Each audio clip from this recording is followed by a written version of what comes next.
Olá, meu nome é Bárbara, eu tenho 29 anos e sou designer de produto, já fui designer gráfico e visual. Bom, eu sou formada pela Universidade Cruzeiro do Sul e eu trabalho com design desde os meus 18 anos, né? Foi uma coisa que eu decidi lá com os meus 15 e fui estudar na área e comecei a atuar bem cedo. E eu trabalhei primeiro com design gráfico, fiz estágio com design gráfico. Depois eu migrei para a área de comunicação visual.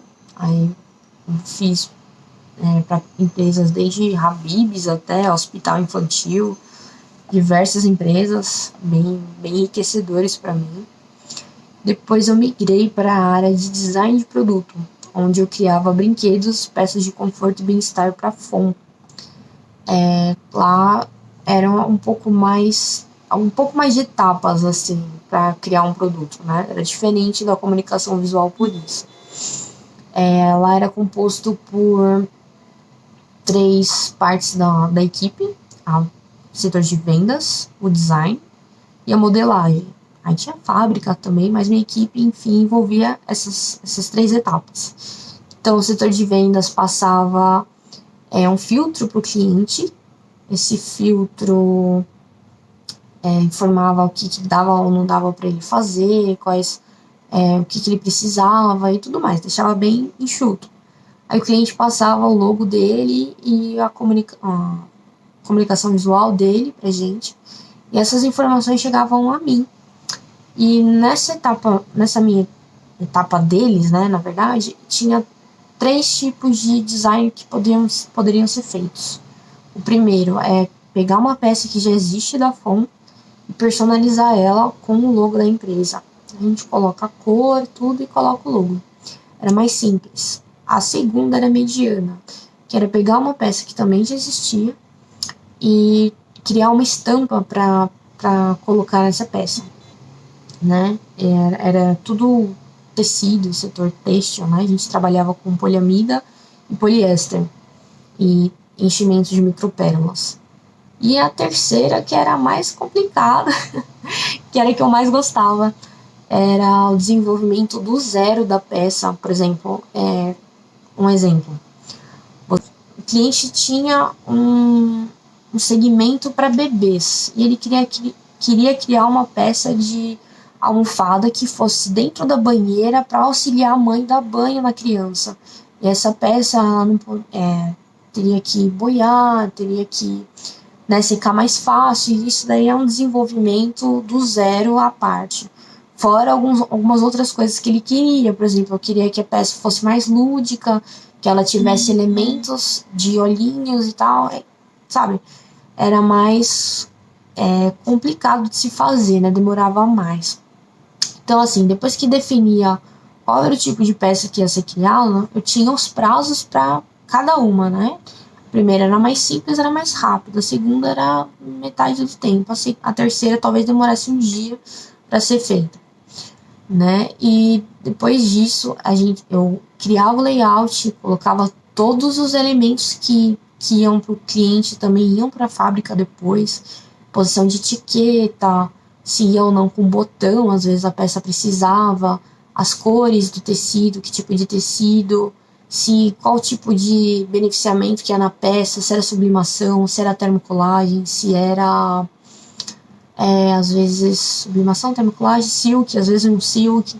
Então tudo isso ia na peça, também pensando na fábrica e na minha modelista, né?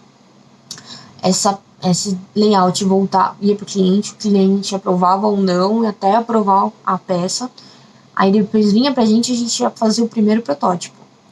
Aí o primeiro protótipo mandava para o nosso fornecedor, se precisava de uma sublimação no silk, via a posição de etiqueta, tudo mais. A modelista fazia a peça, fazia o enchimento da peça, a gente colocava tudo na peça, criava a peça, mandava o cliente de novo. Aí, primeira tentativa, a segunda, a terceira, até ele aprovar. Aprovando essa peça, uma parte, um protótipo ficava com a fábrica, um protótipo ficava com o cliente e uma bandeira ficava com o fornecedor, né? Fosse silk, sublimação, enfim. E aprovou tudo isso, ia para a fábrica e a gente cumpria com alguns prazos, né? Sempre deixando muito bem claro para o cliente que etapa que estava, quanto tempo ele tinha ainda para conseguir fechar essa aprovação com o prazo final de entrega do produto, tudo isso bem alinhado.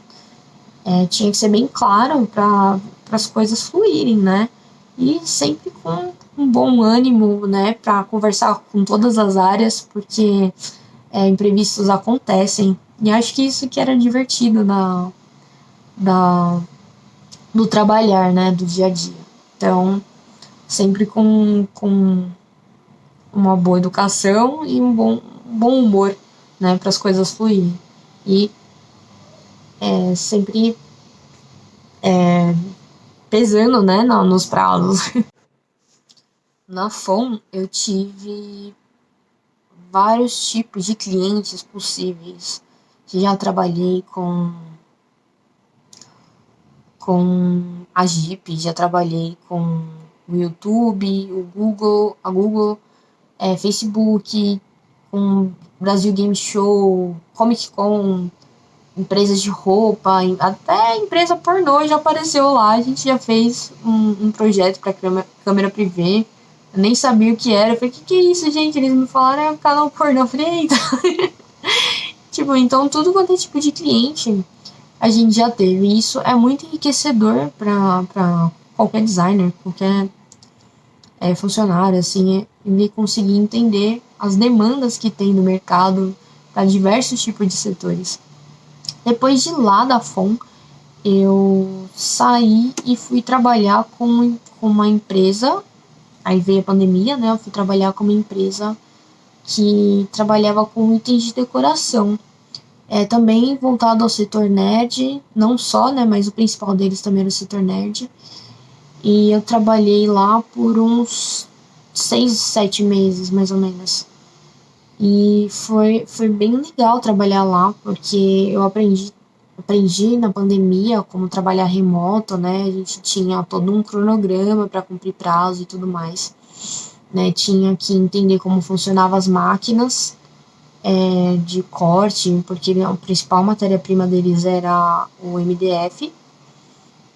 E foi bem legal trabalhar com eles também. Tinha os prazos para cumprir, mas a demanda era mais por pesquisa de tendência, o que estava tendo no mercado. Foi bem interessante.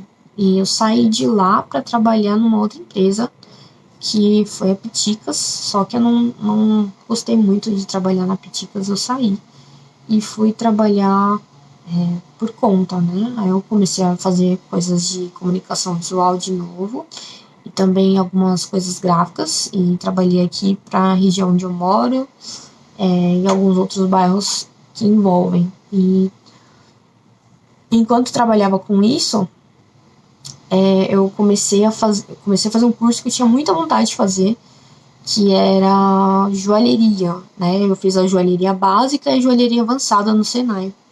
Fiz outros cursos também de empreendedorismo no Senac, e me ajudou bastante. E, nossa, esse curso de joalheria foi uma coisa que me levou para um mundo incrível, porque eu gosto muito de mexer com peças pequenas, com detalhes, e me ajudou muito com a parte de paciência. Você tem que tomar cuidado, você pode se machucar feio, né? É um maquinário não pesado, mas é um maquinário que, por exemplo, você mexe com solda, você mexe com fundição, você mexe com serra, com outras ferramentas que, se você não for prestar atenção, você se machuca. E já me machuquei, normal, né? Uma hora acontece. E fiz algumas peças, algumas joias para algumas pessoas que eu conheço, e fui divulgando aos pouquinhos. Então era uma coisa que eu gostava, mas era um pouco à parte do que eu fazia do design, né? Envolve design, mas é um pouco diferente, é uma outra área. E é isso, gente. O que eu posso falar um pouco mais de mim é que, assim, eu sou uma pessoa que eu amo a criatividade. Eu amo sempre estar desenvolvendo alguma coisa, né? Então eu gosto de arte demais. Eu gosto de ver exposição, gosto de cinema, gosto de pesquisar bastante, gosto de ler. Eu tô me aderindo um pouco mais no minimalismo, então coisas que fazem mais sentido para mim, me analisar mais. Também tenho minha terapia em dia, né? Eu faço terapia já há bastante tempo e isso me ajudou bastante a lidar com as coisas do dia a dia, né? E outras questões, né? Que a gente aprende a evoluir. E que mais que eu gosto, uma curiosidade, eu ando de skate. Eu ando de skate e gosto de praticar alguns tipos de esportes mais radicais.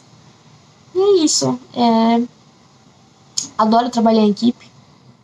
Gosto de comunicação com as pessoas. Eu sou ariana, mas eu sou calma. Sou bem tranquila, o pessoal não acredita que eu sou desse signo. E é isso. Bom, eu espero que vocês tenham gostado de me conhecer. E seria um prazer estar trabalhando com vocês. Tá certo? Um forte abraço e um beijo. Tchau, tchau.